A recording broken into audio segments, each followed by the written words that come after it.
Sedikitnya terdapat 9 panti asuhan di Kota Lubuk Linggau dikunjungi oleh Ketua TPPKK bersama rombongan. Kunjungan ini guna berbagi di bulan Ramadan 1442 Hijriah, sekaligus untuk pembinaan terhadap pengurus dan juga penghuni panti asuhan.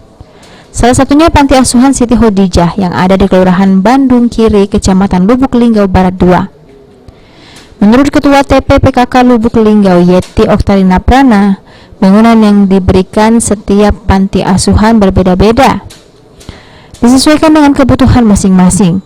Meski demikian, bantuan yang diberikan tidak hanya sekedar memperdulikan kebutuhan pangan saja, namun lebih fokus terhadap fasilitas penunjang bagi para penghuni panti asuhan seperti tempat tidur, lemari untuk menyimpan makanan, hingga lemari kulkas.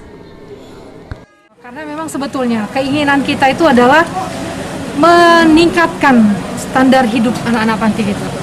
Jadi kita jangan lagi cuma berpikir bahwa mereka harus kenyang. Harusnya sudah bukan itu lagi masalah kita. Seharusnya kita sudah mulai memikirkan mereka tumbuh itu dengan layak.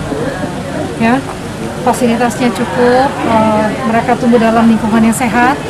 Artinya jaminan kesehatan fisik maupun mental mereka itu terjamin lah, insya Allah, seperti itu. Jadi sekaligus kita melakukan pembinaan ke panti, sekaligus kita mau melihat seperti apa panti-panti di Kota Lubuk Linggau.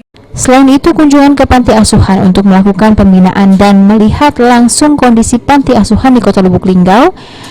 Dan dari pantauan di lapangan, sebagian besar panti asuhan kondisinya layak karena ada pemisahan ruangan antara pria dan juga wanita. Kemudian kondisi tempat tidurnya juga layak, dapur yang sehat, dan juga kamar mandinya. Tri Hajariah, PAL TV.